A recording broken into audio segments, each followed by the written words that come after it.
I was called a potato. So you're brown on the outside, yellow on the inside. I was called an onion. Like, I'm neither really Indian nor am I really very Malay.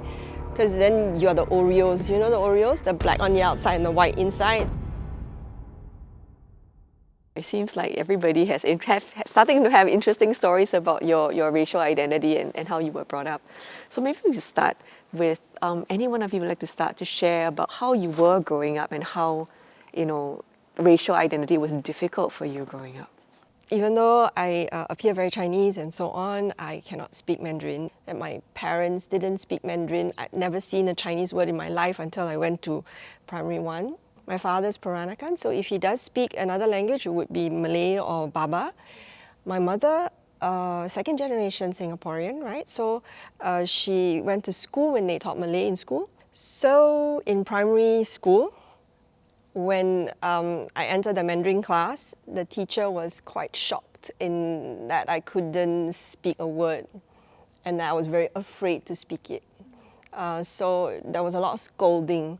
Name calling. So the banana is something that I've heard everywhere. Then, like, you're a disgrace. Wow. Yeah, putting your ancestors to shame. What? So I have to do well for my things here. I bring my things here at words home, and mom and dad cannot help me. And so I come back to school unable to do it, and then, you get 1 out of 10 or 2, and then there was this time I got 0. So she tore the sheet out of my book and she paper clipped it to my pinafore, and I had to go through recess with that on my uniform. So I think that taught me a lesson about Chinese. Oh wow. Oh, that's... And I wonder if that's what it meant to be Chinese, that, this was Chinese ways, that we had to be very good at our work or else public shaming is... So I was quite afraid of Chinese class. And anybody who spoke Chinese became very alien and was very uncomfortable. And so even jokes, I would be the butt of jokes in class. And so friends also, or like peers, the other little girls in my class. So I learned to avoid all the Chinese people. I just can't imagine how it must have felt. I mean, I grew up in a very similar household, Peranakan, so my family doesn't speak a word of Chinese at home, but I think my saving grace was that I had a little girl neighbor who only spoke Mandarin, so that was my exposure to the language. So if I had an opportunity, recess, I'll mix and mingle with the others. And then after a while, I learned that I became the odd one out also. And then I learned the word China and Ching, and then I was after that labelled the lousy Chinese because cannot speak Chinese. But then again, I felt once again like I didn't belong to this group. Then I came out and then I mixed with those who also felt the same way. Like, I'm neither really Indian nor am I really very Malay. Because then you're the Oreos. You know the Oreos? The black on the outside and the white inside. So then the bananas and the Oreos became friends. And so I have a lot of these like colourful friends. The bananas and the Oreos became friends. Yeah, I know, right? I was called a potato. A potato. Brown on the outside and then White inside. yellow. Yellow. Or because you're brown on the outside but you speak Chinese. Yes, and... So you're brown on the outside, yellow on the Yes. inside. So okay, we have potato, we have banana, and we have Oreo. I was called an onion. You were called an onion, why? Because I'm brown on the outside and white on the inside. So I grew up in a Peranakan household, but Turkish dad, but I've grown up with my mom's family my whole life. So I was essentially brought up by my grandparents and my mom, and we speak just English at home. And I went to an extremely Chinese-speaking school, meaning the majority of the students are Chinese and come from Chinese-speaking homes. But I think it started to be very clear that I looked completely different from everybody else. I think mixed races in the 80s, yes, in the 80s, was not that common yet, right? And so I just stuck out like a sore thumb. I had a big head of curly hair and wore it proud like Michael Jackson. And I had no idea that there was anything wrong with me. And it came to a point where there was a boy who started to call me 爆炸头. Which meant? Exploding head. Because I had a head of curly hair. 2 out of the entire school population were Indian, possibly, maybe a couple of Malays. But they didn't have the curly hair that I did. So I was like, how come even the people that are not Chinese don't have this curse that I do, you know, like this non-Chinese look and this non-Chinese hair. So I grew up kind of just feeling I need to fit in a bit more. That was in primary school. By secondary school, as soon as the technology came out, I was like, I'm straightening my hair. If I have to look more chinky, that's the way I want to go. I wanted Chinese friends. I went so far as to only date Chinese boys because to me it was like, that's how you fit in, right? Like, and so it was kind of like the opposite. I was really running towards the Chinese identity. Actually, come to think of it, I feel like for me, it's like the negative space. So the reason why I chased so hard to be Chinese and to appear Chinese is because there are so many good labels attached to Chinese, right? They are hardworking, they are successful, they're going to make a lot of money, like all those things. And it's not even been said in my household, not openly, you know, but I'm realizing after hearing all these sharings that it's not that I'm running away from a negative, but I'm running towards a perceived positive. That And- Chinese are superior. Exactly. And so if they are, then Yeah. I want to be as Chinese as possible. Yeah. It was so interesting that she tried to distance herself. You know, Jerry tried to distance herself from her Chinese identity. You just ran towards your Chinese identity. I want everything to be as Chinese as possible. And how both of you met similar situations but reacted to it in like completely different ways, just to fit in. And both for the same purpose, just to feel a sense of belonging somewhere. Ashura, how about you? Like growing up, how was being Malay and not being Malay at the same time? How was that for you? I think I relate to all of you very much in the fact that I didn't really fit in the sense that I wasn't Malay enough to fit in with the Malay group, but I wasn't like anything else, so I couldn't really assimilate into any other group. Because when I went to JC also, it was a Chinese-dominated JC.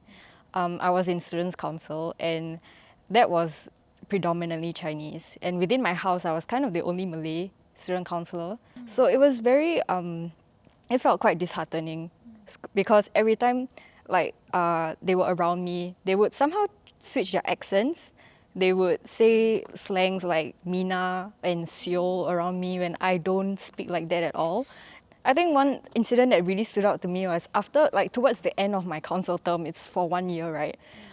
There's always these annual orientation camps for the JC ones coming in, and I was in OGL as a student councillor. Orientation group leader. Yeah, there's a lot of OGLs in the house, and they wanted to spotlight 9 of the OGLs. So they selected me, I wonder why, to be spotlighted on the Instagram. I was doing my maths homework in the council room, and they were like, Ashura, let's just take pictures of you doing your math homework for the spotlight on Instagram. But then when they posted the pictures up, it was in the format of a game card game. So like there's the ability and the weakness. Yeah, so for me, they posted the ability is to lepak one corner. Yeah. That is your superpower. Yeah, you my can superpower. lepak one corner. Yeah, and they spelled corner as Korner, which is the Malay spelling. And guess what my weakness was? Being late. Mathematics. Yeah, so when they vetted through with me the post, I was like, wait, oh man, I thought we were going to post ability, mathematics, and weakness, procrastination. It's very general. But then the guy just laughed. So I thought, oh, okay, everyone finds it funny, I'll just go along with it.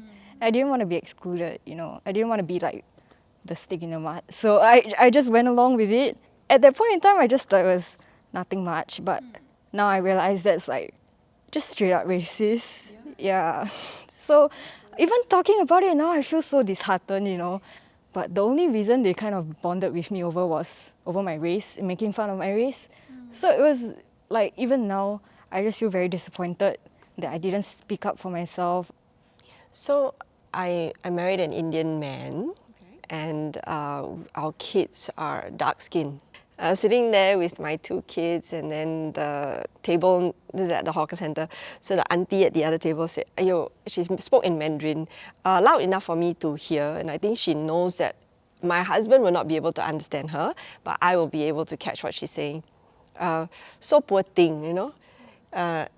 2 children also dark skin, it didn't follow the mother. Oh my God. Like, you know, in that in that way, and like not even mixed color, because yeah, they are very dark skinned. Like In that comment is because they are dark skinned, they're not pretty.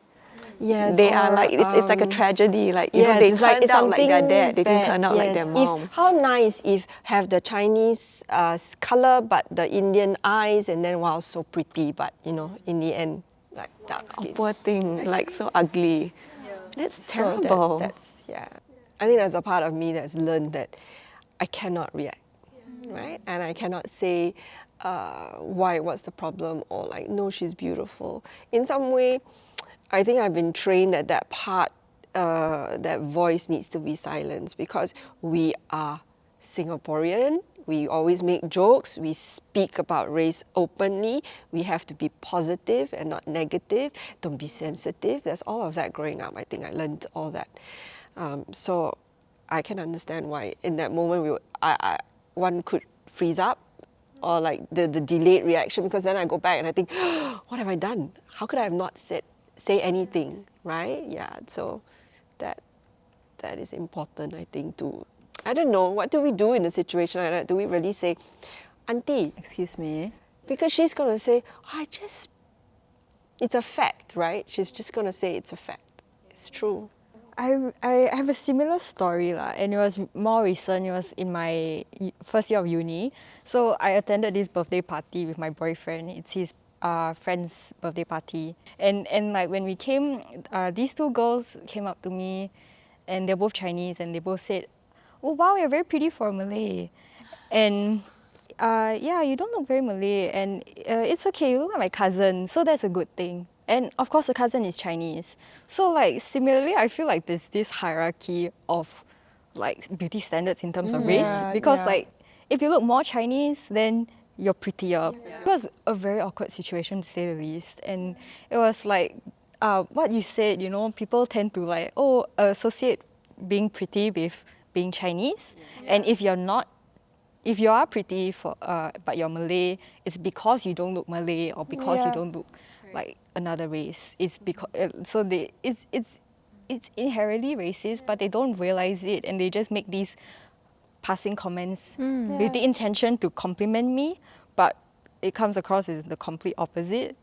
And I was so like shaken after that whole birthday party. It was a horrible experience, because I left the party. I was like, didn't you see how racist they were?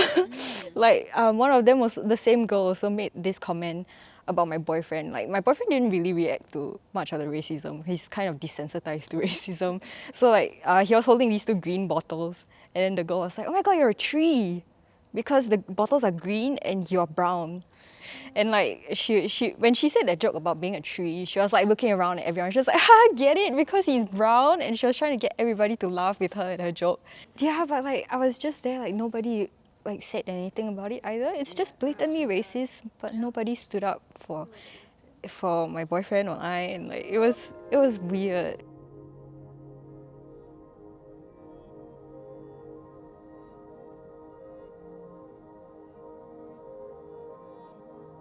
Have you experienced something similar? Share with us your story in the comments below. And don't forget to like and share the video. Click the subscribe button below to follow our conversation.